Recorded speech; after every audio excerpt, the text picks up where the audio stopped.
Hello, my name is Michelle Cassandra Johnson. My pronouns are she and her, and I live on the ancestral land of the Catawba, Cherwa, Tutelo, Saponi, Occaneechi, and many other tribes in Winston-Salem, North Carolina. I am coming to you today to talk about the upcoming Dreaming Our Way Forward retreat at Kirkridge, which is happening in late March. I want to give you the right dates. It's the final weekend in March. It's March 28th through 30th, a Friday evening through midday on Sunday, the 30th. Just to tell you a little bit about who I am a healer, an author, an activist, a spiritual teacher, a shamanic practitioner, and someone who has worked at the intersection of justice and yoga and wellness and justice for many, many years. I've been a racial equity educator for almost 25 years and a yoga teacher since 2009.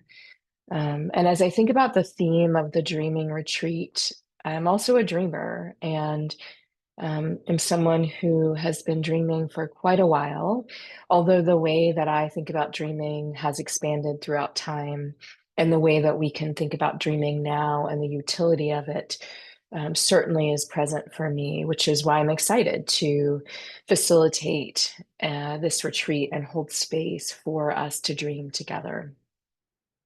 I have participated in many different dream retreats and dream experiences in different ways and journeys shamanically, which can feel like dreaming.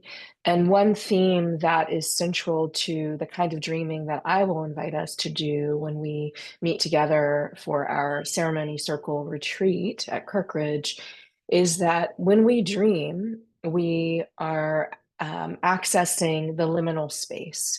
So the space between this realm, the earthly realm, and the spiritual realm is one way to think about it, or the earthly realm and the cosmic realm. We might also access ancestral knowledge and wisdom, and so the ancestral realm through the ethereal experience of dreaming. And often people have a question about this liminal space. And what I will say is that when we are in a practice such as dreaming that allows us to be less rigid and contracted and ruled by our conditioned thoughts, when we're able to move away from some of the thought patterns, or in yoga, they're actually called samskaras, which are tendencies. When we're able to just loosen our grip a bit and travel through dreaming, and I'll talk about it in just a moment, dreaming when we're awake and dreaming when we're asleep, but when we're able to um, let go and release some so that we can soften and rest enough in the liminal space, we are able to, the between space is the other way to think about the liminal space.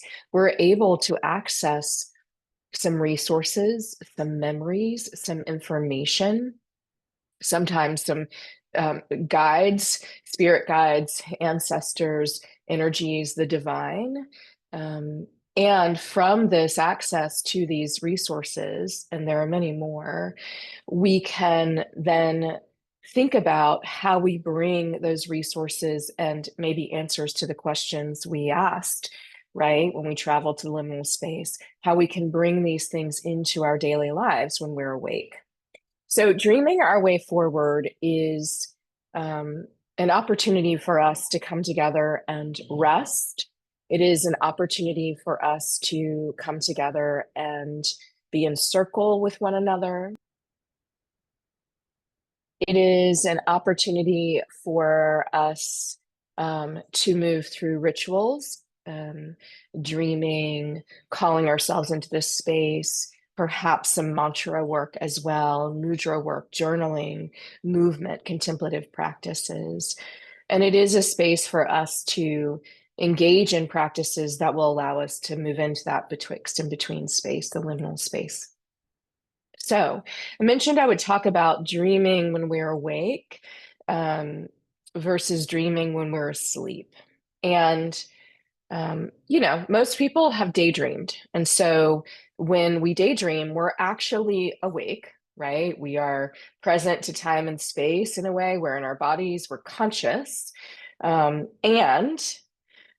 we might for a moment allow ourselves, our minds, our spirits, our hearts, our souls to travel somewhere without an attachment to where we're going. Often I think about daydreaming as wandering and wondering, which is something I like to talk about. Allowing the mind, heart, spirit, body to wander and be in this space of wonder and awe and curiosity, right? And then sometimes we don't even know we're daydreaming, and someone's like, "Hey, are you paying attention?" Right? And then we come back, right? We come back into the present moment and presence ourselves to time and space, meaning we understand where we are in physical space. We know who else is in the space. We know what's going on, right? This is one way that we work with dreaming, daydreaming, that playfulness that we can engage around loosening our grip and operating from some other place, someplace beyond our conditioned thoughts. So we'll play with some of that. And when we dream, when we are asleep at night, um, we are accessing the liminal space in a different way and often for an extended period of time. There are different stages of sleep. We dream in the REM state of sleep. And this is where we're asleep, but we're also sometimes, this happens to me a lot. I'm aware enough because I've been dreaming for a long time and practice dreaming and have rituals around it. I'm aware of what I'm dreaming, and at times can even lucid dream and ask questions or direct the dream in a particular way. And this kind of dreaming is part of what can help us when we are fully awake. Um, some things that we'll talk about at the retreat that relate to dreaming when we're awake, dreaming when we're asleep, have to do with how we actually, our sleep rituals, right? And so how we prepare ourselves to rest, be that a 20-minute yoga nidra, or you're preparing to go to bed for the evening, or whenever it is that you go to sleep, whatever your sleep cycle might look like. The things that we do to prepare ourselves to sleep, and the intentions we set when we go to sleep. Something we'll touch on is how we can actually invite dream allies to work with us as we dream. And we can set this intention, such as I want to have restful, easeful sleep, and I want my dreams to illuminate my next step for me. That's one intention that I've used in the past, or direct me to my next step. The thing to remember about dreaming when we're asleep, though, is that, and actually life in general, is that it's not linear. And so sometimes when we set an intention or ask a question, when we're about to go into dream space and we're about to go to sleep, um, characters might show up in our dreams and we'll be like, that isn't who I expected to show me the next step, right? Or to be a guide in my dreams. Or how do I piece this together, right? This image came through and I'm not sure what it means. So something else we'll talk about is keeping a dream journal to note any symbology that emerges through your dreams, be that in a yoga nidra or a daydream or a dream, a longer period of time where you're dreaming and allowing the body to rest and practicing deep rest. Some of the topics we'll talk about in addition to allies and intentions are I will guide practices that allow us to construct our dream lodge or temple. And we will go to it and we will dream and we will see what's there and present for us to help us dream. We will invite allies, we will set our intentions, and ultimately we're going to dream a dream for the collective. What I mean is that we can certainly set individual intentions and we'll work with this. And we're also in deep relationship with everyone and everything.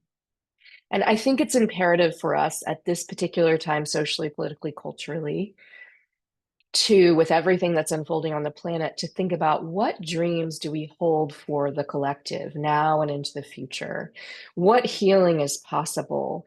And dreams can certainly illuminate our role in um, creating the answers that come through when we ask what is possible, the what else, what can we divine as a solution from the liminal space, from the dream space. So we'll be playing with both questions you might have about dreams and patterns that emerge for you during dream time.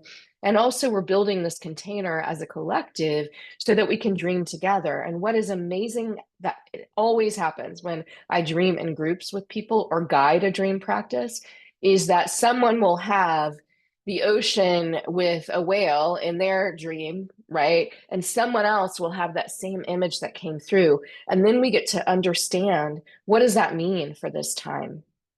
Whales are record keepers, right? These old energies who hold ancestral memory. And one thing that we need to do at this time is to remember the ancestral memories that are tied to survival and to thriving and healing and creating the future we want, a future where everyone can be free. So that's just one example. Or someone will have a hummingbird. This actually is an image that comes in all the time. A hummingbird show up and it's connected to an ancestor that has transitioned, right, for someone else.